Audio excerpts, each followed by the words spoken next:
Arqueomanía. Bienvenidos a Arqueomanía. En Santa María de Guía, una localidad cercana a Las Palmas de Gran Canaria, donde nos encontramos ahora, aparecieron unos enterramientos que inicialmente no se supieron interpretar. La investigación arqueológica concluyó que se trataba de un cementerio de esclavos, el primero conocido hasta la fecha. Vamos también a adentrarnos en el fabuloso mundo ibérico del Levante español, donde aún nos aguardan grandes sorpresas.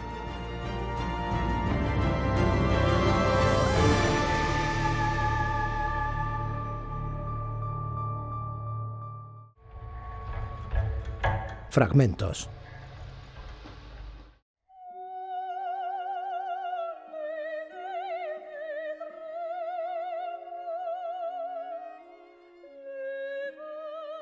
El vuelo majestuoso del buitre leonado corta el cielo sin esfuerzo.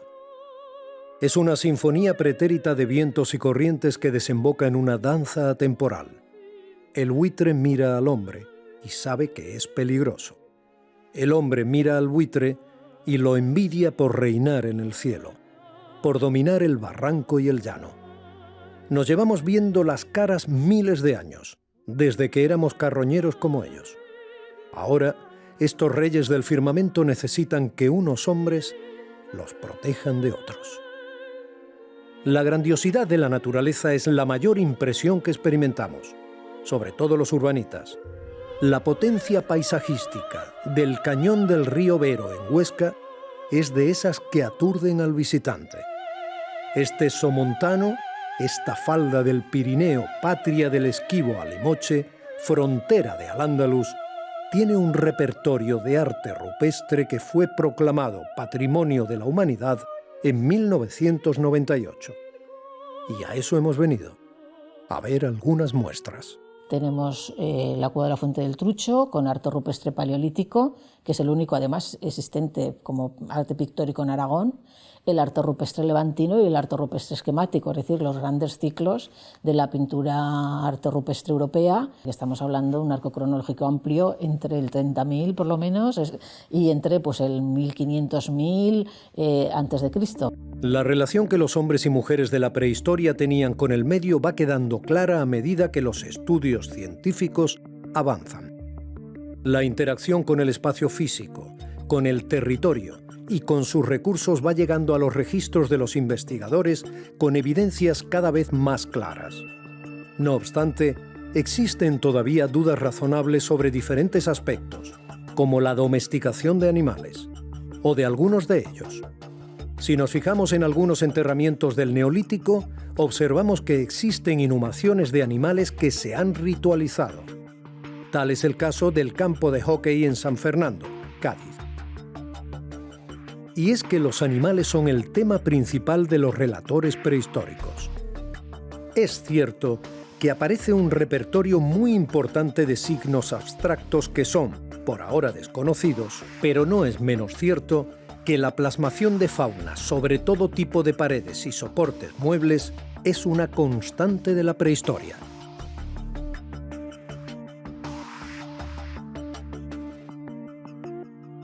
Desde el río Tajo a la Sarga, desde la Pileta a Tito Bustillo, no hay pared pintada que deje de mostrar un bestiario.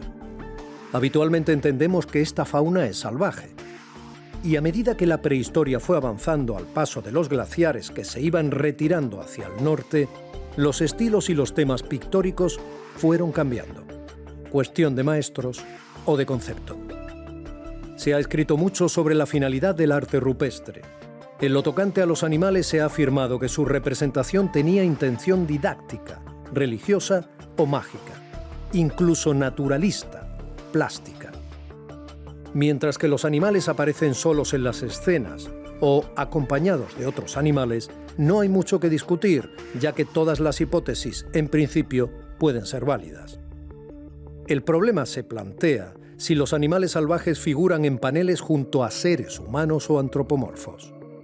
El cañón del río Vero, concretamente el abrigo del Tozal de Mayata, nos pone ante un caso singular. En algunas de sus pinturas aparecen hombres tirando de ciervos con una especie de maromas. Y en concreto aquí hay un conjunto de 3 representaciones muy singulares en las que nos encontramos a seres humanos que están o bien directamente con la mano o con cuerdas, están sujetando a ciervos. Entonces esto es una representación pues bastante singular incluso dentro de este estilo artístico. En principio el ciervo pues parece ser que es un animal que en principio pues no se ha domesticado, ¿no? Al menos como ha ocurrido pues con renos o con otro tipo de animales, ¿no? Claro, el arte pues siempre tenemos el problema de qué está significando, si realmente lo que vemos es lo que está representando o hay otro significado de carácter más oculto. ¿Es la representación de ciervos domesticados?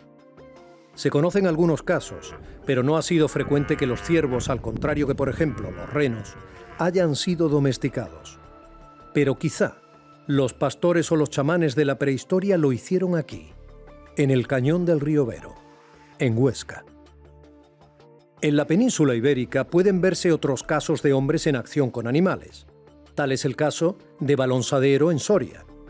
Este conjunto de abrigos muestra hombres y toros en diferentes juegos o danzas. ¿Quién puede saberlo exactamente? Para encontrar el sentido de las pinturas del cañón del Vero, hemos recordado algunos espacios de cronología similar, como pueden ser las pinturas de la Sarga, cerca de Alcoy. Ahí, según expertos como Mauro Hernández, podemos estar hablando de un lugar de agregación, de reunión. Pero la peculiaridad del barranco del Vero sugiere otras posibilidades. Aquí hay que tener en cuenta que es un espacio que algún tipo de carácter simbólico tuvo que tener, porque es que estamos hablando de que las sociedades prehistóricas que vivieron en esta zona desde el Paleolítico hasta, al menos el Neolítico, incluso la Edad de los Metales, es que tienen las muestras pictóricas aquí, utilizaron este lugar para pintar, para manifestar, pues bueno, a través de estas imágenes, pues sus creencias, su cultura, su forma de pensar y por lo tanto tiene un carácter simbólico. Las pinturas rupestres del cañón del río Vero se conocen desde finales de los años 60. Su primera observación fue muy compleja, por la dificultad y peligrosidad de los abrigos. Pero la investigación va avanzando en lugares como la Cueva del Trucho. La presencia humana en la región es muy antigua, pudiendo incluso llegar al Paleolítico Medio. Quizá los primeros vestigios neandertales no tarden en aparecer. Paisajes arqueológicos.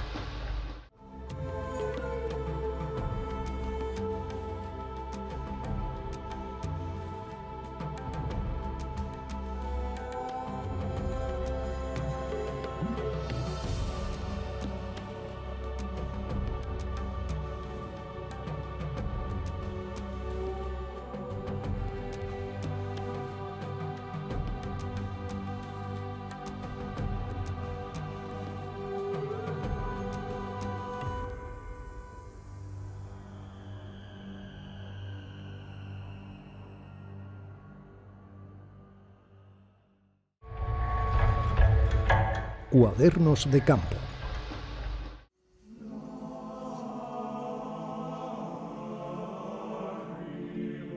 A veces, la arqueología, a modo de película de detectives, logra resolver enigmas del pasado. Pongámonos en escena. En 2009, al hacer unas obras de abastecimiento de aguas en Santa María de Guía, localidad situada a unos 20 kilómetros de la ciudad de Las Palmas de Gran Canaria, aparecieron unos restos humanos en foso, componiendo una extraña y desconcertante necrópolis.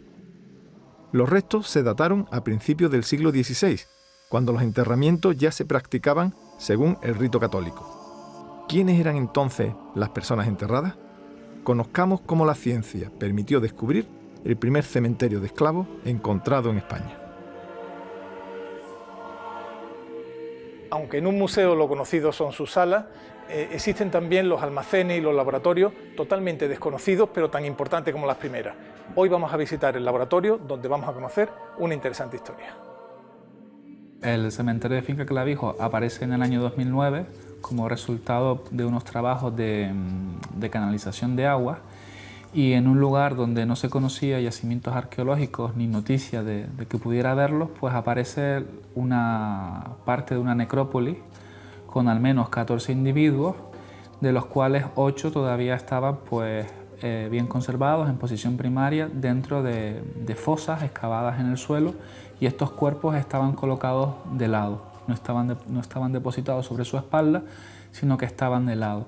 Y además tenían algunos elementos de ajuar o de adorno personal que acompañaban esta sepultura. Supongo que cuando un arqueólogo encuentra esto, te llaman por una excavación de urgencia, tienes que ubicarlo, decir la importancia arqueológica.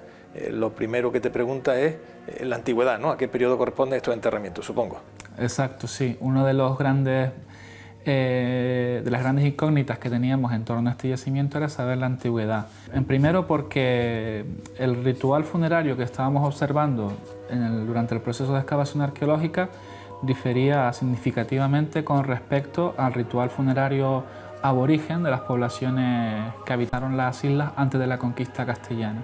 Y además este cementerio tampoco estaba ubicado dentro de una iglesia o cerca de algún recinto religioso, que era el lugar donde normalmente se daba sepultura a las personas una vez que la isla fue conquistada por la corona castellana. ¿Qué antigüedad tenía el yacimiento? Pues mira, la antigüedad la supimos gracias a dos métodos. En primer lugar, datamos algunos de estos individuos, que nos dio una cronología situada principalmente en el siglo XVI. ¿Lo dataste por carbono 14? Sí, por carbono 14. Una vez fechados los restos, tomó fuerza la hipótesis de que fueran esclavos, pero había que confirmarlo por diversas vías. La primera, las fuentes históricas. En una de estas sepulturas nos encontramos una moneda que una vez restaurada, una vez limpia, pues pudimos determinar que tenía una antigüedad. La moneda procedía de la primera mitad del siglo XVI, así que tanto las dataciones de carbono 14 como la moneda, como otros elementos de ajuar que también estaban dentro de la sepultura, nos situaban en ese siglo. Pero claro, si es el siglo XVI, cualquier científico diría está cristianizada la isla, o en principio los enterramientos deben hacerse en torno de iglesias. Comprobáis que no es así, ¿no? Luego abrís otra serie de hipótesis. Exactamente.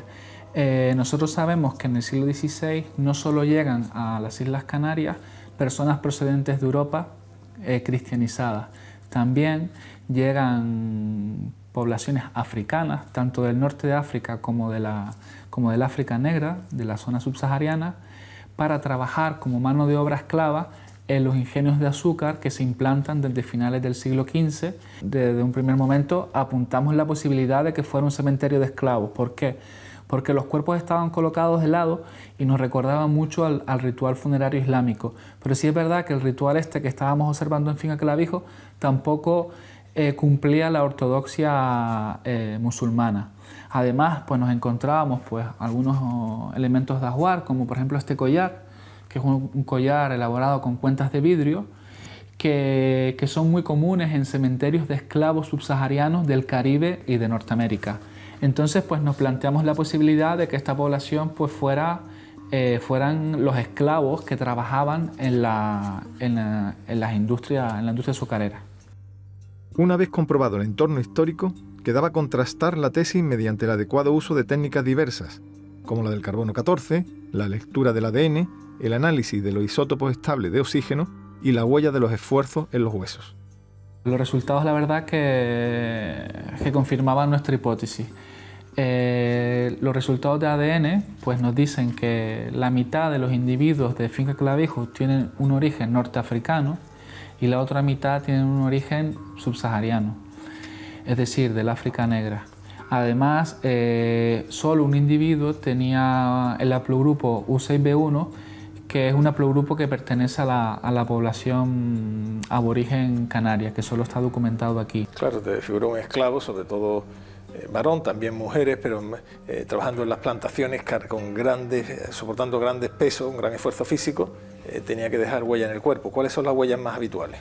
Pues mira, aquí por ejemplo, en este individuo podemos ver nódulos de Small, que son digamos que es el estado incipiente a una hernia discal y que son resultado de grandes fuerzas que se aplican a la columna vertebral.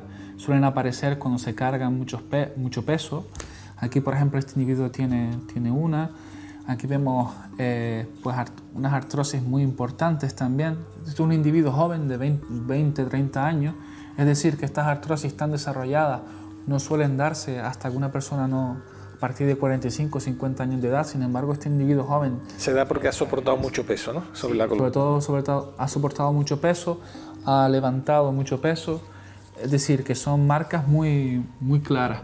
Aquí tenemos otro nódulo también muy importante, con artrosis asociada, también con otro nódulo en la otra cara del cuerpo vertebral. Es decir, que esa hipótesis que teníamos nosotros de que si eran esclavos tenían que tener pues evidencias de haber desarrollado una actividad física muy importante, pues las vemos claramente en la población de Finca Clavijo. Una vez confirmada la tesis de que se trataban de esclavos, solo quedaba el tratar de comprender el porqué de este enterramiento singular. Tenemos elementos que nos recuerdan un poco a la práctica funeraria islámica, pero también tenemos elementos claramente cristianos, como puede ser, por ejemplo, una medalla franciscana con la advocación de San Francisco de Asís en una cara y con la Inmaculada Concepción en otra. Hay que destacar que en el siglo XVI, muy cerca donde está el cementerio de Finca Clavijo, teníamos un convento franciscano. Es probable que estas personas de origen africano fueran evangelizadas por estos monjes franciscanos que estaban muy cerca. Quizás la mujer que está dentro de este cementerio pues ya se había convertido al cristianismo, o simplemente llevaba la medalla porque le parecía bonita, o quizás, ¿por qué no?, para enmascarar su condición de islámica y así poder integrarse mejor en la sociedad donde vivía. O quizás también estamos viendo un cementerio clandestino donde esta gente pues todavía pudo expresar su identidad, quizás como un ejercicio de resistencia a la irremediable cristianización que le sobrevino con el paso del tiempo. El Museo Canario custodia muchas historias antiguas, sorprendentes y misteriosas. Y hoy, gracias a la tarea de los arqueólogos, hemos podido desvelar el enigma del primer cementerio de esclavos descubierto, un rayo de luz sobre la oscuridad de un pasado desconocido. Historias de la arqueología.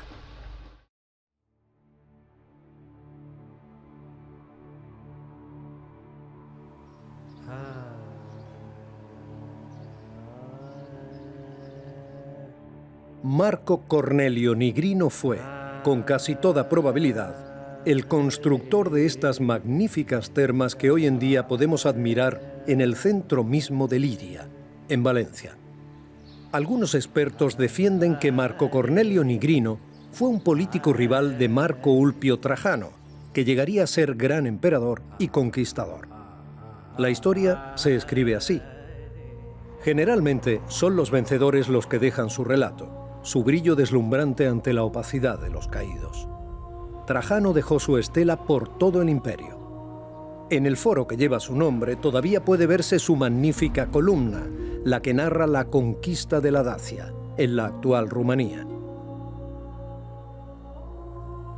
Cerca, muy cerca, bajo los museos capitalinos, está el viejo foro republicano. Alejados unos centenares de metros en el Largo di Torre Argentina, tangentes al Jesús, pueden verse los viejos templos republicanos. Y es que durante la República Romana transcurre nuestra historia de hoy. El mundo griego alcanzaba sus cotas de máximo apogeo intelectual tras la oscuridad del período arcaico, y todo el Mediterráneo es un hervidero de mercaderes y capitanes. En la península se desarrolla el misterioso mundo de los íberos. Roma, Liria y los genuinos príncipes del este peninsular tienen mucho que ver. En Liria estuvo la antigua Edeta, que hoy nos ocupa. El conglomerado de los llamados pueblos íberos es variopinto y matizable prácticamente en cada enclave. Turdetanos, oretanos, bastetanos, contestanos, edetanos, layetanos o indiquetas. Todo el sur y el este peninsulares, una civilización que estuvo oculta hasta hace muy poco. Centenares de ópida y fortalezas llenan el sur y el este peninsulares. Fueron primero sus damas, como las de Elche, Baza, Cabezo Lucero o el Cerro de los Santos, luego sus cerámicas y sus enormes monumentos como Pozomoro o el Pajarillo, los que han ido introduciendo esta koiné contemporánea de griegos, romanos y cartagineses en el imaginario colectivo. Sagunto parece marcar un hito en el territorio, una especie de non plus ultra íbero.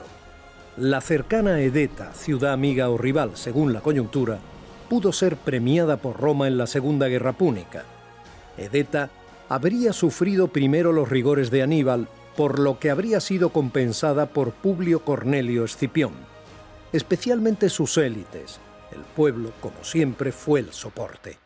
Sabemos que hay ocupación en la mayoría de estos poblados y especialmente en el Tossal de San Miquel, en la antigua Edeta, desde el siglo VI o incluso un poco antes. Pero la mayoría de restos conservados parecen corresponder ya a la última fase, siglo IV, II, y prácticamente lo que encontramos nosotros corresponde al momento final prácticamente del abandono de estos poblados por el conflicto bélico. Edeta es la cabecera de un territorio que va desde el Turia a Sagunto. Es el verdadero árbitro del espacio, el cancerbero que guarda las dos mesetas de las importaciones mediterráneas. Del mundo que danzaba al ritmo de Apolo y Deméter, de Numa y Astarte. La ciudad de Sagunto podría haber sido la capital de otro territorio situado en su zona de influencia, y sobre todo en una zona de influencia vinculada a aspectos marítimos, al Mediterráneo. En el ámbito edetano, la ciudad del Tossal de San Miquel parece más vinculada a un ámbito rural, lo que no significa que no pudieron generar poderes importantes, pero no está volcada al Mediterráneo. No hemos visto un puerto edetano claramente vinculado al Tossal de San Miquel, como sí lo tiene Sagunto. En el ámbito edetano lo que vemos claramente es el poder se fundamenta en el control de la tierra. Básicamente la importancia del yacimiento es la situación estratégica que ocupa, controlando toda la costa desde prácticamente la zona de Denia hasta Sagunto, es decir, todo su territorio que realmente ocupaba desde el Júcar hasta el Palancia. Después también controla todo el paso interior, porque para llegar a la costa, a través de tanto de Aragón como de Castilla, hay que pasar necesariamente por Giria, que además tiene una zona que permite una explotación agrícola realmente importante, que junto con la explotación ganadera hace de este espacio un espacio, digamos, muy atractivo para las élites municipales. Hay 112 textos que decoran cerámicas de Edeta, 112 fuentes que no se pueden traducir por el momento. Son una expresión genuina, casi unos cómics únicos en el mundo antiguo, si se nos permite la expresión. Se documentan dos sistemas de escritura, el llamado levantino o nororiental y el meridional. También hay varios soportes en los que se escribía, y el museo alberga una de las colecciones más importantes de escritura sobre láminas de plomo. Otra colección destacada son los letreros pintados los letreros pintados en la cerámica ibérica, sobre todo pues, los relacionados con la cerámica del Tossal de San Miquel de Giria. Aunque haya casos parecidos, lo que estamos viendo en este fenómeno son creaciones particulares de los íberos edetanos. Hubo una apropiación de unos temas y de unos aspectos en clave local. Algunos de los motivos que vemos en estas cerámicas edetanas aludirían a historias personales o a historias locales, sin duda, o a mitos o a creencias. La distribución espacial, el urbanismo de la antigua Edeta, recuerda a poblaciones más antiguas de la Edad del Bronce, como la Bastida o el Cabezo Redondo de Villena. Prácticamente todas las casas, las viviendas tenían en la parte superior la parte de dormitorio, y en la parte baja generalmente tenían la zona de transformación de los productos. En principio se ha documentado un edificio de culto. Edificio público de poder no, se supone que estaría en la parte alta, en la parte donde actualmente está el monasterio, y es una zona que está muy afectada. El yacimiento fue comenzado a excavar en 1933. Se conserva algún material gráfico de los primeros trabajos. Esto corresponde con parte de las habitaciones excavadas entre los años 1933 y 1936 y corresponde a una serie de construcciones, la parte baja, relacionada siempre con actividades productivas. Los contestanos quizás sean los íberos más parecidos a los edetanos dada su proximidad geográfica. Edeta presenta particularidades en el mundo funerario y en otros aspectos. Y para la época ibérica vemos claramente cómo había una distinción de edad en cuanto al ritual funerario. De edad, claramente. Lo que no sabemos es si esto se aplicaba también a algunos aspectos, a otros aspectos sociales como el estatus. Los niños de muy pocos días de edad, nacidos muertos, fetos que no llegaron a término, etc., aparecen inhumados bajo las casas. En cambio, los adultos o niños de más edad y adultos son incinerados y enterrados en cementerios, siempre fuera de los poblados. Y como en casi todo el Mediterráneo, al final todo acabó con esa guerra global que fue la Segunda Púnica. El registro material es realmente interesante porque corresponde en su mayor parte al momento de destrucción del poblado. Y esto está relacionado con la Segunda Guerra Púnica, con los conflictos entre romanos y cartagineses en los que los poblados íberos de este territorio se vieron implicados. Además, es la capital del amplio territorio de la Edetania, es la antigua Edeta, hace que tenga una importancia significativa porque es, digamos, el poblado donde reside la aristocracia, donde reside el poder y que controla todo este territorio. Es un tema que es un poco debatido. Polibio, en su libro, hace referencia a una especie de rey de los edetanos. A partir de aquí surge pues, Edecón, surge también, a partir también de Plinio, la Regio Edetania y una serie de cuestiones en torno a la relación Edecón, Edeta, Edetania, que algunos autores cuestionan. Roma venció, y Edeta, como el resto del fastuoso mundo íbero, se solapó, se infiltró, se fusionó, eso sí, previo sometimiento, con los usos y modos de la potencia dominante. Como decía Sinué, así ha sido siempre y siempre será. Los príncipes del Este permanecieron siglos en el olvido, pero hoy en día podemos conocerles, siquiera un poco, gracias a la arqueología.